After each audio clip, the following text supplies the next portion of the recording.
At 50, Angelina Jolie finally speaks without handlers, headlines, or the soft focus of Hollywood myth. "I learned to forgive the noise," she says, voice level, eyes unblinking. "What I didn't forgive was the sabotage." For years, the world watched her as a humanitarian icon, an Oscar-winning star, and the woman at the center of a tabloid hurricane. But tonight is not about glamour. It is about the nights when the phone stopped ringing, when deals evaporated after a single email, when a custody hearing became a global blood sport. The stories were loud. The decisions, she says, were made in quiet rooms. This is the chapter she was never supposed to write. 5 names, each tied to a turning point that nearly broke her career and her resolve. Some shaped the storm through power and leverage. Some through leaked words that traveled faster than any truth. Some by standing across from her in court, knowing the cameras were aimed at her face. "They didn't just question my choices," Jolie says. "They questioned my right to exist in this business." Tonight she names them Brad Pitt, Harvey Weinstein, Scott Rudin, Amy Pascal, John Voight, and she promises to show how each, allegedly and in her telling, turned private conflict into public consequence. Why would someone so beloved carry so much pain for so long?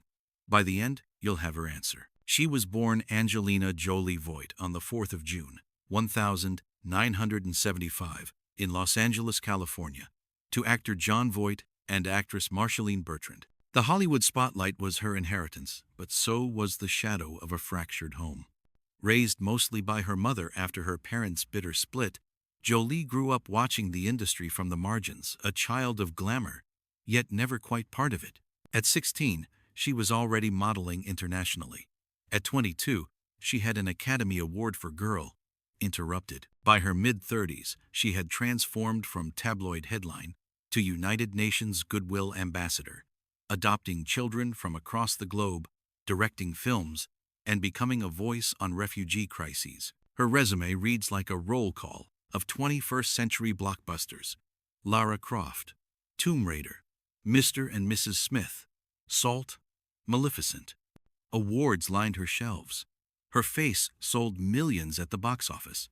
Yet behind the accolades lay a career haunted by politics, casting decisions influenced by whispers, contracts reconsidered after private conversations, and the unspoken reality that her public activism sometimes made her inconvenient to powerful studios.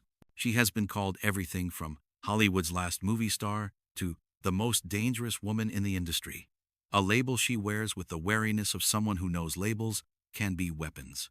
"I've been celebrated, and I've been erased," she once said in an interview. Both leave scars. One is just easier to hide. Fame gave her a platform, but it also attracted those who, in her telling, would later seek to control, silence, or dismantle her. And it is these 5 encounters with men and women she once trusted, worked for, or loved that, she claims, marked the sharpest turns in her story. Brad Pitt wasn't just a co-star or a lover. He was the man Angelina Jolie married, the father of her 6 children, and for years, the public half of Hollywood's most photographed couple. Their relationship began on the set of Mr. and Mrs. Smith in 2004, under a cloud of controversy.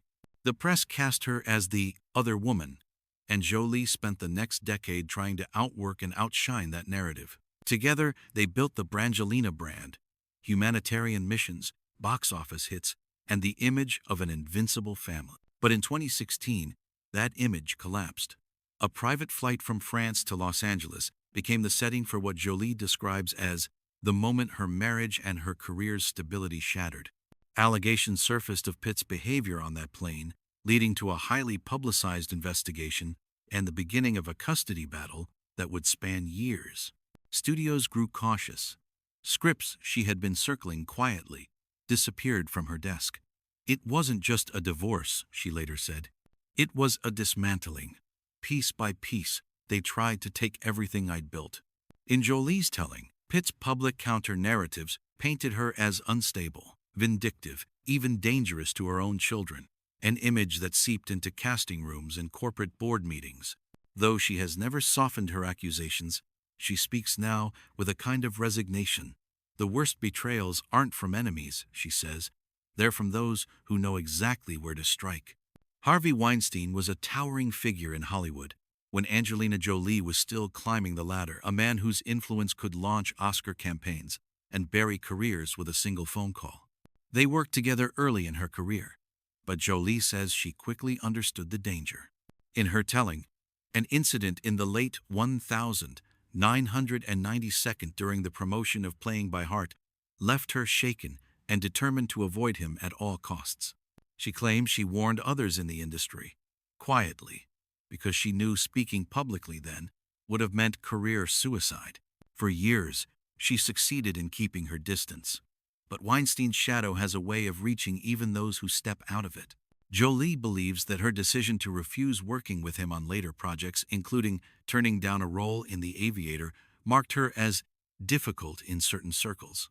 The label followed her, whispered in studio corridors, repeated by executives who owed Weinstein favors. It wasn't until 2017, when the floodgates of the Me Too movement opened, that Jolie went on record with her allegations. By then, she says, the damage had already been done. Industry insiders, she claims, retaliated in subtle ways. Closed doors, withdrawn offers, and a persistent narrative that she was hard to work with, a coded phrase she insists meant she won't play the game. Whether through his direct actions or the loyalty of those still in his debt, Weinstein's reach, allegedly, continued to limit her opportunities long after their last conversation. Some people control you by fear, she says. Others do it by making sure you have nowhere else to go. Scott Rudin's reputation in Hollywood was already infamous, a producer both celebrated for his string of prestige films and feared for his explosive temper. Jolie first crossed paths with him during the development stages of a high-profile project in the early 2010s. At first, it was all mutual respect. He wanted her star power. She admired his ability to shape Oscar contenders. But when creative disagreements surfaced over casting choices and Jolie's insistence on certain humanitarian themes in the script, Rudin's demeanor, she says, shifted from collaborative to combative. According to industry chatter, Rudin began quietly steering other producers away from hiring her for similar prestige dramas, labeling her unmanageable. Jolie alleges that his methods were subtle but effective. Leaked comments to trade publications questioning her professionalism, phone calls to studio executives implying she was a financial risk. In Hollywood, your reputation is currency, she later reflected, and mine was being traded like counterfeit bills. The fallout was swift. A pair of passion projects Jolie had been developing stalled indefinitely. A studio tentpole she was in talks to lead suddenly went to another actress. While Rudin never addressed the rumors publicly, his track record of gatekeeping in the industry gave her claims weight among those who had worked with him. For Jolie, it wasn't just the loss of roles, it was the realization that one man's opinion, whispered into the right ears, could reshape the trajectory of her career. Power in this town isn't always about what you create, she says. Sometimes it's about what you can take away. Amy Pascal, then co-chair of Sony Pictures Entertainment, was one of the most influential executives in Hollywood. For years, Angelina Jolie saw her as an ally, someone who valued her box office draw and respected her directorial ambitions. They worked together on several discussions for future projects, including big-budget franchises and prestige dramas. But in 2014, the infamous Sony email leaks pulled back the curtain on conversations Jolie had never been meant to see. Among the leaked exchanges were remarks allegedly dismissing her as a minimally talented spoiled brat, reportedly tied to disagreements over her involvement in a Cleopatra project. Jolie, who had fought for years to shed the tabloid caricature of herself, saw those words as more than personal insult. They were a public branding from one of the most powerful women in the business. Overnight, media outlets feasted on the story, replaying the quote across headlines and entertainment shows. In the months that followed, Jolie noticed a change in the way studios approached her. Projects she had been shepherding with Pascal's support lost momentum. Meetings that had once been greenlit without question now came with polite delays or abrupt cancellations. While Pascal later offered public explanations and downplayed the tension, Jolie never forgot how swiftly a professional relationship could turn into an obstacle. "It's not the enemies you see coming that worry me," she said. "It's the ones who shared your table and still pull the chair out from under you." For Angelina Jolie, betrayal from the industry was painful, but betrayal from blood cut deeper. Jon Voight wasn't just her father. He was a celebrated actor whose last name she carried into every audition, every headline, every moment under the Hollywood sun. Their relationship had been strained for decades, marked by public fallouts and brief reconciliations. But in the early 2000s, after Jolie had carved out her own identity as an actress and humanitarian, a televised interview with Voight would, in her view, strike the cruelest blow. In that appearance, Voight described his daughter as having serious mental problems and expressed fears for her well-being. It was a statement Jolie insists blindsided her, not because they hadn't had private struggles, but because airing them on camera to millions felt like a calculated act. "He didn't just question me as an actress," she later told a confidant. "He questioned me as a mother, a person, a human being worthy of trust." The media swarmed. Tabloids dissected every erratic moment from her past, weaving it into a narrative of instability. Casting directors began to hesitate. Brands she had been negotiating with quietly withdrew. And unlike the political betrayals of Hollywood power players, this one came with the sting of knowing the person behind it had once held her as a child. The fallout extended beyond her career. Jolie distanced herself from Voight for years, going so far as to legally drop his last name professionally.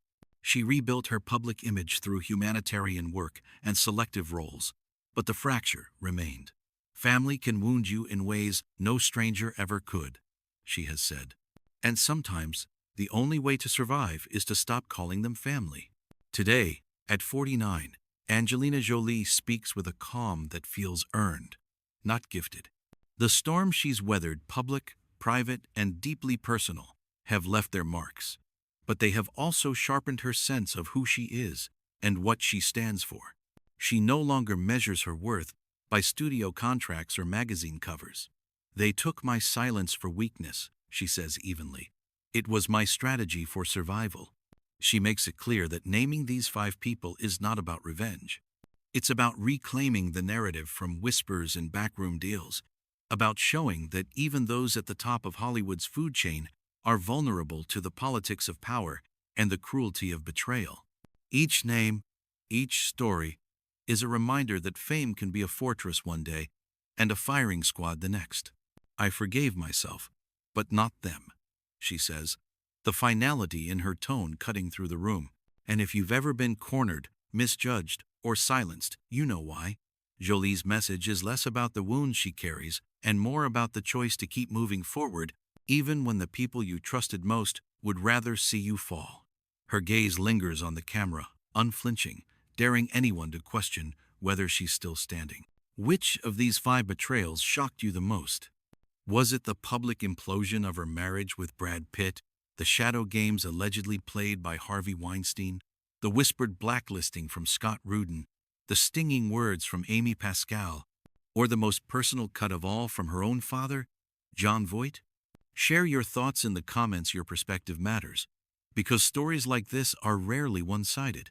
If you believe that truth should never be buried under politics and power, then help keep it alive. Like this video, subscribe to the channel, and turn on notifications so you won't miss what comes next. In the next episode, we reveal the one woman Angelina Jolie feared more than anyone and the night that fear almost ended her career. Stay tuned.